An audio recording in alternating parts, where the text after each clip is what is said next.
O número de brasileiros no mercado de trabalho bateu recorde no segundo trimestre deste ano. Os dados foram divulgados hoje pelo IBGE.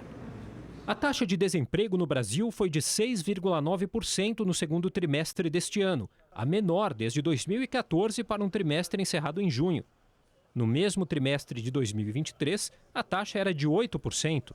Também houve alta de 1,6% na população ocupada, estimada em quase 102 milhões de pessoas, novo recorde da série histórica iniciada em 2012. No ano, o aumento foi de 3%, com mais 2 milhões e 900 mil pessoas ocupadas. Os trabalhadores formais são maioria, representam mais de 60 milhões de brasileiros. Cerca de 38 milhões de brasileiros ainda trabalham na informalidade. Nem por isso, eles deixam de representar uma parcela importante da força de trabalho. O comércio, por exemplo, foi um dos setores em destaque nos números divulgados hoje pelo IBGE. Fiquei desempregado, depois veio essa pandemia aí eu tive que vir para a rua. Foi a única maneira que eu achei de ganhar o pão de cada dia, né? Foi trabalhando na rua. O rendimento médio dos trabalhadores teve alta de 1,8% frente ao trimestre anterior e passou a R$ 3.214. Na comparação anual, o crescimento foi de 5,8%. O que a gente tem hoje é um mercado de trabalho em expansão, né, que tem a sua ocupação sendo incrementada tanto pelo segmento formal da ocupação, e aí puxado muito pelo setor público, e também o seu segmento informal, né? Então, a gente sabe que a expansão no comércio, né? A gente sabe que parte dessa expansão no comércio é feita por meio de trabalhadores informais, em alguns serviços, também serviços pessoais. A partir de amanhã, os microempreendedores individuais e empregadores domésticos serão obrigados a utilizar o domicílio eletrônico trabalhista. O DET é um sistema do governo federal para facilitar a comunicação entre os empregadores e a Secretaria de Inspeção do Trabalho. O domicílio eletrônico trabalhista foi lançado em fevereiro e a obrigatoriedade do uso está sendo implementada aos poucos. A partir de amanhã, os microempresários e quem tem empregados domésticos também terão que usar a plataforma. Todos os CPFs e CNPJs possuem automaticamente um cadastro na plataforma. Os empregadores precisam acessar o site det.cit.trabalho.gov.br e atualizar as informações.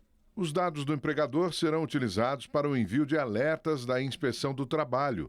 Não há multa pela não atualização do cadastro, porém as mensagens enviadas têm efeito legal e o governo entende que o usuário teve ciência delas automaticamente após 15 dias. Vamos para um intervalo bem rápido, voltamos já.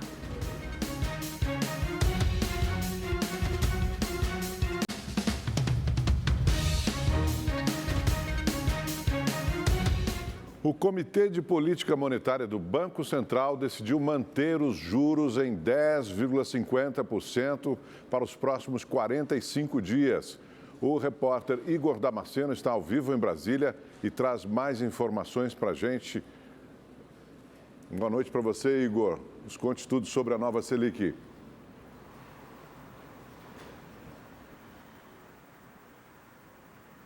Augusto, boa noite a você, também a Amanda, boa noite a todos que nos acompanham. Essa é a segunda vez consecutiva que a taxa Selic é mantida em 10,5%. A decisão do Copom, anunciada agora há pouco por meio de nota pelo Banco Central, é unânime. O patamar foi mantido apesar dos inúmeros apelos feitos pelo presidente Lula.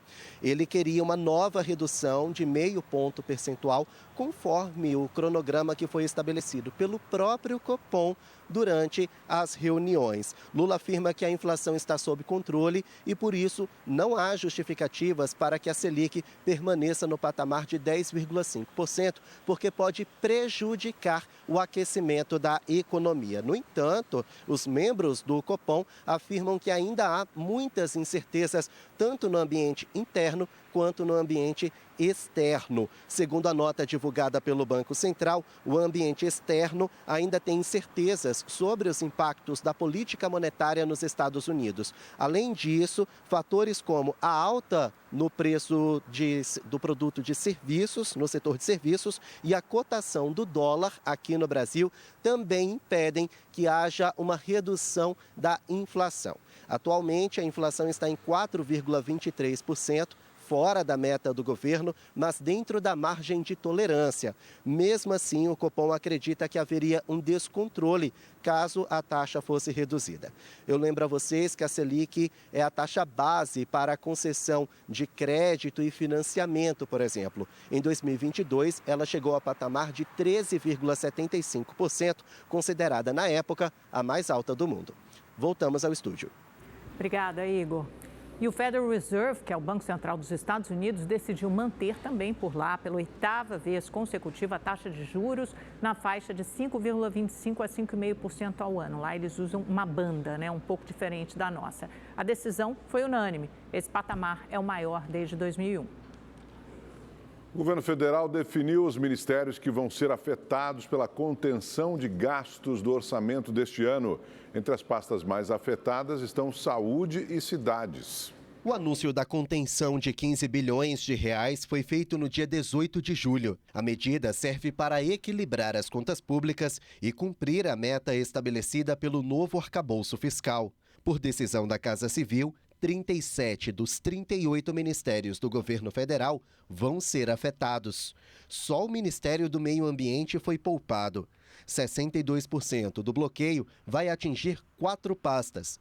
Saúde, cidades, transportes e educação vão ter juntas 9 bilhões e 300 milhões de reais a menos em investimentos. Para evitar que o orçamento estoure, é necessário controlar os gastos que não são obrigatórios. Com detalhamento da Casa Civil, cada ministro vai indicar os programas que vão ser afetados. Eles têm até a próxima terça-feira para fazer essa definição. O congelamento também vai afetar o novo PAC, Programa de Aceleração do Crescimento.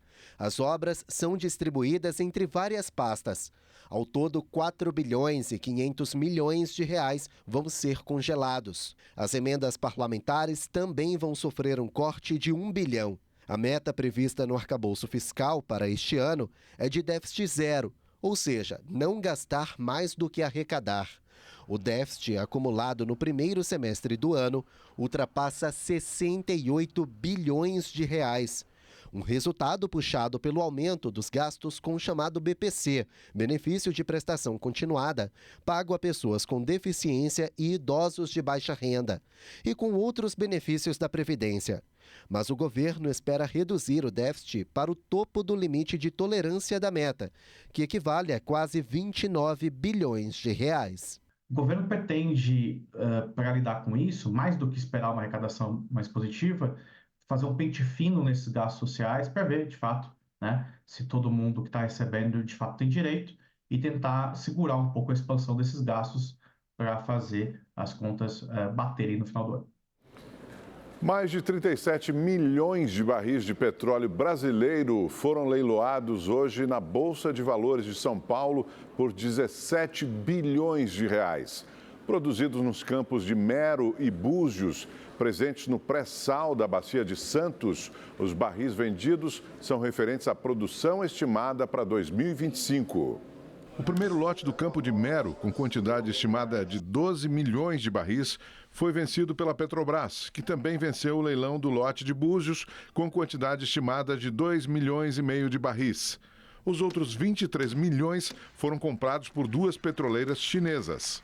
Não paramos de trabalhar para garantir mais produção, mais arrecadação e para reduzirmos cada vez mais a dependência dos nossos derivados.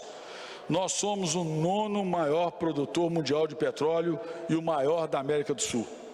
O Brasil tem as maiores reservas ultraprofundas recuperáveis de petróleo de todo o planeta. São nossas hidrelétricas, nossas usinas de biomassa, nosso etanol, nosso gás e nossas fontes de energias limpas e renováveis que vão garantir o nosso futuro.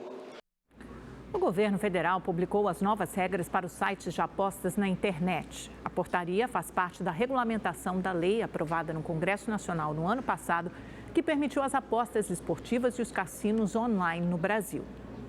Tigrinho, roleta, blackjack e aviãozinho. Você provavelmente já deve ter visto alguma propaganda dos sites de apostas online no seu celular, computador e na TV. Apesar de populares, esses websites funcionam com sede em países estrangeiros, mas com as novas regras do Ministério da Fazenda, eles poderão ter matriz no Brasil.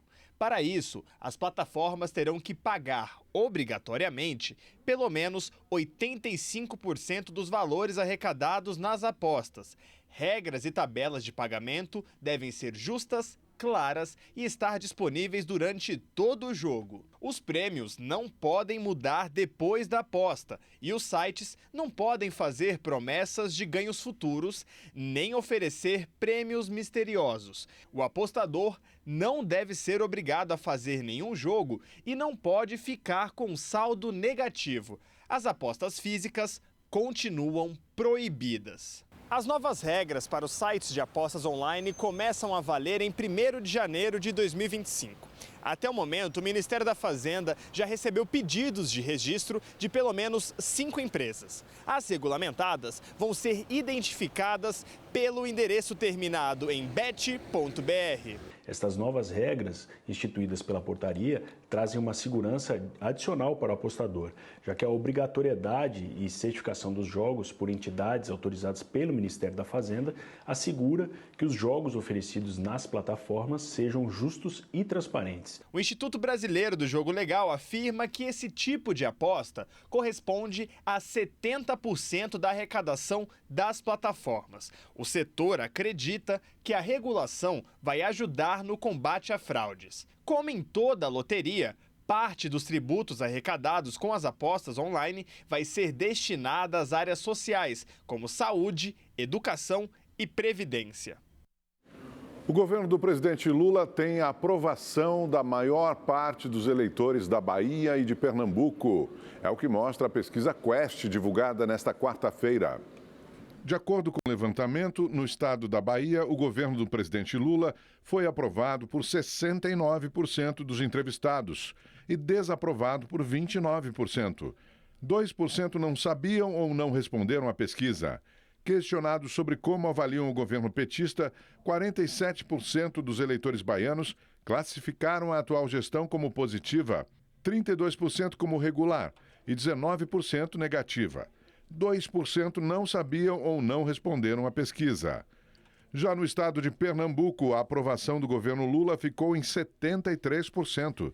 27% dos pernambucanos entrevistados disseram que não aprovam a gestão. 1% não soube responder ou não respondeu. Já no quesito avaliação, 52% disseram que o governo petista é positivo, 27% regular e 20% negativo. 1% não soube responder ou não respondeu. A Quest também avaliou a aprovação dos governos estaduais. Na Bahia, que tem como governador Jerônimo Rodrigues, do PT, a gestão foi aprovada por 63% dos entrevistados e desaprovada por 32%. 6% não souberam responder ou não responderam. Já em Pernambuco, o governo de Raquel Lira, do PSDB, foi aprovado por 53% dos pernambucanos e desaprovado por 42%. 5% não souberam responder ou não responderam. A pesquisa ouviu 900 entrevistados na Bahia e 702 em Pernambuco e foi realizada entre os dias 25 e 28 de julho. A margem de erro é de 3,3 e 3,7 pontos percentuais, respectivamente, para mais ou para menos. Voltamos em 30 segundos. O Acre decretou estado de emergência por causa da seca extrema e da erosão que atinge o leito dos rios. Na capital Rio Branco, calçadas foram danificadas pela erosão. O calçadão do Novo Mercado Velho e a passarela Joaquim Macedo, um dos principais pontos turísticos da cidade, tiveram que ser interditados. Os locais apresentam riscos à população e aos prédios históricos. Ainda na capital, o principal afluente do estado, o Rio Acre, vive uma das piores secas dos últimos anos. O rio marcou hoje 1,46 m. É o pior registro dos últimos 5 anos. Segundo a Defesa Civil, o rio está abaixo de 2,69 metros, quando se acende um sinal para secas. E o manancial segue assim desde o final de maio. Brigadistas combatem um incêndio que atinge o Parque Guajará-Mirim, em Rondônia, há 3 semanas. O fogo já afetou boa parte do local. Segundo o Centro Nacional de Prevenção e Combate aos Incêndios Florestais, o Previfogo, o trabalho está sendo intenso. Mesmo assim, o tempo seco e a ação de pessoas na região que ateiam fogo criminalmente ajudam na propagação do incêndio. Ao longo dos anos, a região vem sofrendo devastação em decorrência da permanência de invasores no local. Os crimes mais recorrentes são a extração ilegal de madeira, o desmatamento, incêndios, pastagens, caça e pesca ilegal, além da grilagem de terra. Alguém ateou o fogo, porque o fogo na Amazônia ele não é natural. Todo fogo ele é provocado, alguém vai lá e coloca fogo. A origem desses incêndios na Amazônia sempre são criminosos. O Parque Estadual de Guajará-Mirim é uma unidade de proteção integral, com aproximadamente 220 mil hectares. Em alguns pontos onde o fogo já foi controlado, pessoas vêm colocando fogo novamente. Muitos animais tentam de todas as formas fugir do fogo. Os brigadistas estão atuando em várias frentes de trabalho. E vamos ver agora a previsão do tempo para todo o Brasil com Igor Silveira. Boa noite para você, Igor. Amanhã começa agosto, né? É o segundo mês do inverno. O que a gente pode esperar para esse próximo mês? Vamos lá, boa noite, Augusto, boa noite, Amanda. Boa noite para você que está em casa.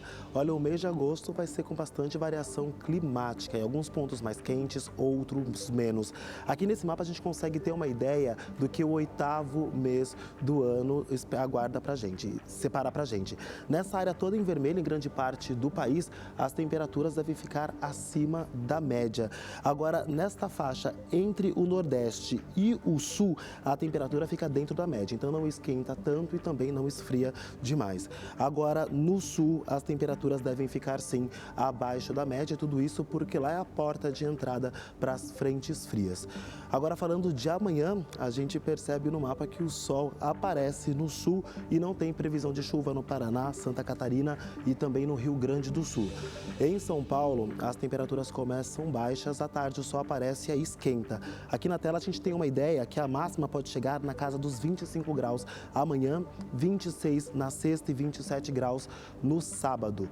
No Rio de Janeiro, dia ensolarado, o sol aparece entre as nuvens e as máximas podem chegar na casa dos 27 graus. Belo Horizonte, 26 e Vitória, no Espírito Santo, 25 graus, com previsão de chuva em pontos isolados. Na região norte, por causa da zona de convergência intertropical, ainda tem previsão de chuva com destaque para Roraima. No litoral nordestino também chove por causa da brisa marítima. Só que o tempo continua abafado quando a gente fala das temperaturas, viu? Em Salvador, a máxima pode chegar na casa dos 28 graus. No centro do país, os termômetros podem chegar nos 27 graus em Cuiabá, sem previsão de chuva. E no sul, a máxima pode chegar aos 26 graus em Porto Alegre amanhã. Boa noite para todo mundo. Amanda, Augusto. Boa noite, Igor. Minha alegria do frio durou pouco, só um dia. O calor já voltou. Obrigada, querido. O Amazonas voltou a bater recorde no número de queimadas em um único dia. Foram 783 focos de calor registrados em todo o estado. E hoje, o presidente Lula foi a Mato Grosso do Sul acompanhar o trabalho de combate aos incêndios e também cumpriu a agenda em Mato Grosso. Lula participou da inauguração de obras de modernização e ampliação de aeroportos em Cuiabá e outras cidades do estado. Depois fez a entrega de 1.000 novas moradias do Minha Casa Minha Vida na cidade de Várzea Grande. Mais cedo, em Mato Grosso do Sul, o presidente Lula sobrevoou áreas queimadas no Pantanal. Nas imagens é possível ver o trabalho dos brigadistas que combatem o fogo e a ação do cargueiro KC-390. A aeronave tem capacidade de descarregar 12.000 litros de água em 7 segundos. Em seguida, em Corumbá, Lula sancionou a Política Nacional de Manejo Integrado do Fogo. Um dos objetivos é prevenir os incêndios provocados que se alastram e destroem a região. As queimadas já devastaram 907 mil hectares do bioma, que enfrenta a pior seca dos últimos 70 anos. Eu queria dizer para vocês que eu fiquei emocionado hoje, em cima de um helicóptero, vendo o fogo pegando e vendo os brigadistas tentando apagar o fogo. Eu, no avião, comecei a conversar com a Marina, tanto ela como eu ficamos com os olhos marejados de ver o esforço das pessoas lá embaixo. E muitas vezes do nosso gabinete em Brasília, a gente não tem dimensão. O presidente estava acompanhado dos ministros da Casa Civil, Rui Costa, dos Transportes, Renan Filho, de Portos e Aeroportos, Silvio Costa Filho, do Meio Ambiente e Mudança do Clima, Marina Silva, além do presidente do IBAMA, Rodrigo Agostinho, e do governador de Mato Grosso do Sul, Eduardo Riedel, do PSDB. No final do evento, Lula também falou sobre a conversa que teve ontem por telefone com o presidente dos Estados Unidos, Joe Biden, e sobre a decisão do norte-americano de desistir da disputa à reeleição. Eu falei, presidente, eu queria que o senhor soubesse o que eu penso da sua atitude.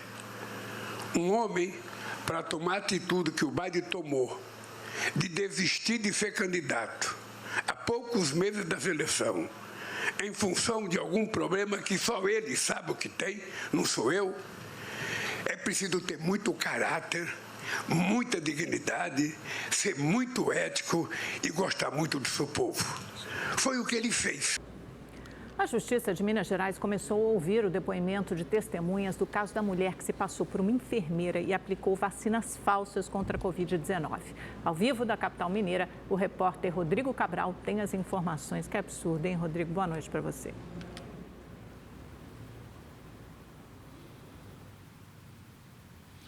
Boa noite, Amanda, Augusto, a todos que acompanham o Rede TV News. Pois é, a primeira audiência de instrução e julgamento desse caso foi realizada na 4ª Vara de Tóxicos, Organização Criminosa e Lavagem de Bens e Valores aqui de Belo Horizonte. Hoje foram ouvidas testemunhas de acusação e defesa. A falsa enfermeira Cláudia Mônica Pinheiro conseguiu autorização para participar por meio de videoconferência por causa de problemas de saúde comprovados por documentos médicos. Cláudia foi denunciada por estelionato, associação criminosa, ocultação de bens e falsificação de documentos. Outras 5 pessoas que participaram do esquema também foram indiciadas. O companheiro e o irmão de Cláudia, os 2 filhos dela e um amigo da família. Todos respondem em liberdade. Esse caso aconteceu em março de 2021, quando a campanha de imunização contra a Covid atendia apenas idosos e profissionais da saúde. Os acusados cobraram R$ 600 para aplicar supostas doses da vacina dentro de uma garagem de ônibus. A investigação apontou que o líquido, na verdade, era soro fisiológico. Das mais de 100 pessoas que caíram no golpe tentando furar a fila da imunização, apenas 2 registraram ocorrência. A próxima audiência na Justiça vai ser no dia 4 de setembro, quando os réus serão interrogados. Amanda, Augusto. Perfeito, obrigado, Cabral. E agora a gente faz um alerta para um golpe que vem crescendo nos últimos dias. Olha, bandidos estão se aproveitando da nova taxação das compras internacionais, a chamada taxa das blusinhas, que entra em vigor amanhã, para mandar mensagens se passando pelos correios. Os criminosos dizem que o cliente precisa depositar valores para retirar os produtos comprados. A Fabiana ainda aguarda a chegada de um produto que ela comprou de uma empresa de fora do país. Na semana passada, ela foi notificada com esta mensagem de texto informando que a encomenda teria sido barrada pela fiscalização alfandegária. Para a liberação, precisaria baixar o boleto e efetuar o pagamento de quase R$ 80. Acreditando que seria referente à nova taxa das blusinhas, ela ficou no prejuízo. A princípio não desconfiei, até porque estavam se falando desses pagamentos dessas taxas, que agora nós seríamos taxados, né? Então eu acreditei que fosse, até pelos dados que constavam no link, que tinha os meus dados lá. Então, por isso não chamou a atenção de ser um golpe. A Ana também caiu no golpe. No outro dia, Eu vi que não chegava confirmação nenhuma de que eu tinha pagado a taxa e eu fui procurar, né, no site dos Correios mesmo, eu coloquei o rastreamento da encomenda. E aí não falava nada de que a encomenda tinha sido parada na alfândega. Um estudo realizado por uma empresa internacional de análise de dados revelou que o Brasil é o segundo país que mais sofre com crimes cibernéticos na América Latina. 80% dos entrevistados afirmaram que já foram vítimas de algum tipo de fraude digital, ao menos uma vez. Nas ruas não é difícil encontrar alguém que já recebeu alguma mensagem com cobrança indevida. Recebo todo dia. Atualmente eu só ignoro, não dou muita bola, que tem muito golpe aí hoje em dia. Para não cair em golpe, este especialista em crimes cibernéticos dá algumas dicas. Jamais clique nesses links, pode ter código malicioso que infecta o dispositivo, captura senhas, não forneça dados pessoais e não pague nada. Recebeu alguma mensagem sobre algum problema, alguma encomenda de alguma natureza, algo acontecendo com a sua conta, não responda, não clique em links, procure o site oficial e se informe nos canais oficiais sobre isso. E imediatamente entrar em contato com a sua instituição bancária para que ela possa acionar o mecanismo especial de devolução. 3 pessoas foram presas hoje em uma operação das Polícias Civil do Distrito Federal e Rio de Janeiro. Os suspeitos faziam parte de uma quadrilha que extorquia comerciantes de todo o Brasil. As investigações começaram em abril, quando a Polícia do Distrito Federal foi acionada por causa de um roubo nos Correios. Acontece que era um golpe realizado por telefone. E assim que eram atendidos, eles começavam a descrever o comércio ali por fora, perguntando se estava falando daquele estabelecimento, que como se eles estivessem vendo o comércio pelo lado de fora, a partir de imagens de internet. Estou aqui do lado, que tem a frente da porta de vidro, a parede lateralzinha que eu estou com o carro parado aqui perto do ar-condicionado. Embaixo que tem um negócio do ar-condicionado, né? Tem a janelinha, a plaquinha do correio aqui do lado. Estou aqui do lado.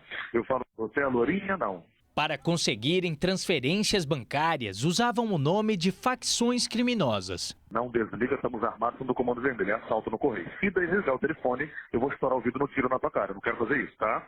Dê quando tem dinheiro no caixa, pega o que tiver em dinheiro, bota em cima do balcão na sacolinha tranquilamente e pega teu celular na mão para entrar no aplicativo do banco. Eu vou te dar 2 minutos. Os envolvidos vão responder por extorsão, lavagem de dinheiro e associação criminosa.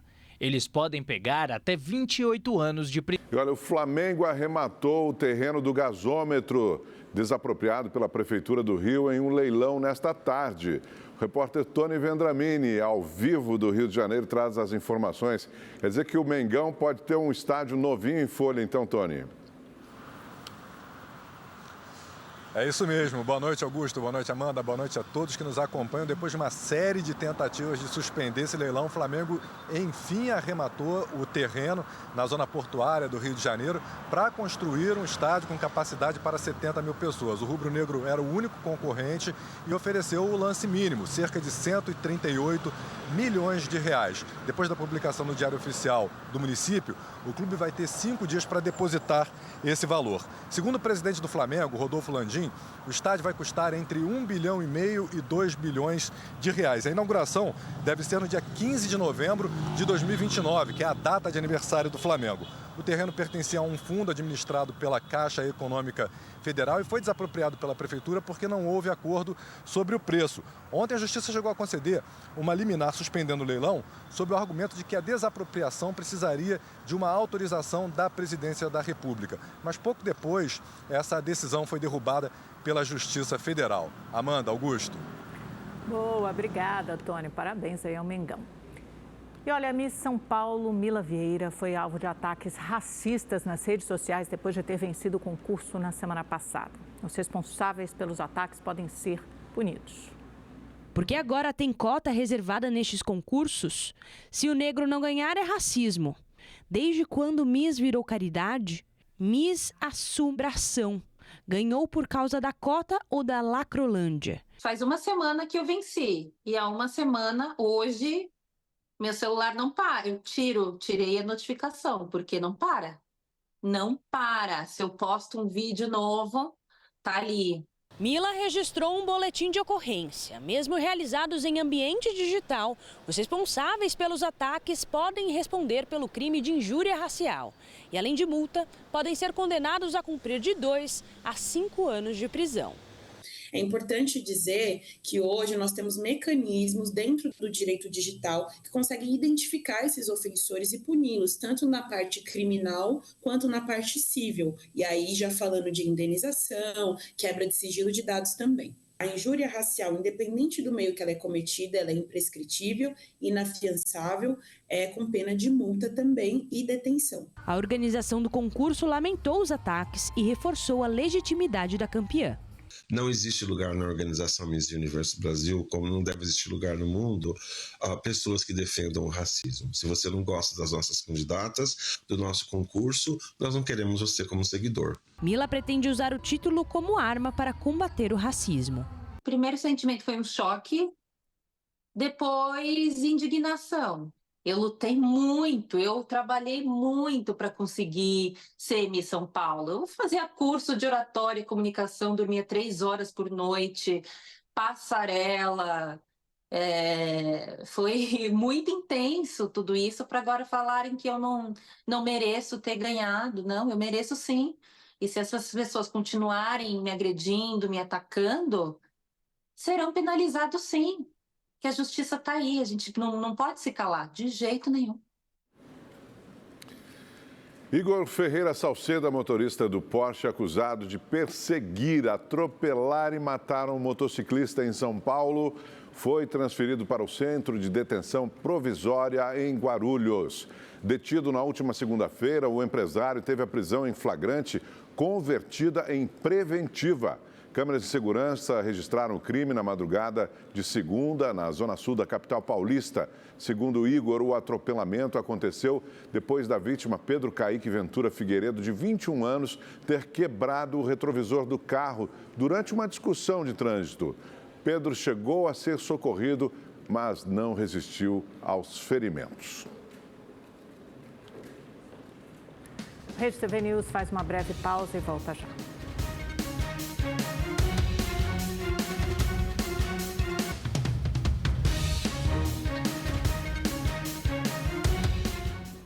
Para encerrar o Rede TV News de hoje, uma reportagem sobre o melhor amigo do homem, ele que é uma paixão nacional, né, Amanda? É isso, Augusto. Hoje é celebrado o Dia Internacional do Vira-Lata, o famoso caramelo. Uma data para conscientizar sobre a adoção responsável e, claro, o bem-estar dos cãezinhos. Preto, branco ou caramelo, tanto faz a cor do vira-lata. Para Kátia, cuidadora de animais neste abrigo em Olinda, em Pernambuco, o que importa é o amor. O amor é o mesmo. O amor é o mesmo. É o mesmo amor. E eles dão amor feito que eu dou a eles. Há 1 ano, Kátia recebeu a missão de cuidar dos cachorros após a antiga dona do abrigo falecer. São mais de 100 animais cuidados por ela, que depende principalmente de doações. O abrigo foi fundado em 2007. Por aqui, o trabalho começa logo cedo, às 4 horas da manhã. Muitos animais chegam aqui em situações de violência. É o caso do Dartan. Ficou deficiente de 2 patinhas após sofrer maus tratos. Quando chegam aqui, todos são muito bem cuidados e os animais agradecem. E no Dia Nacional do Vira-Lata fica o apelo. De comprar, né, cachorrinho, né, melhor adotar um de rua, né, e eles precisam de ter uma família, né. Eles precisam de uma família para poder dar amor e carinho a ele. Uma coisa, eles não tinham o dono deles.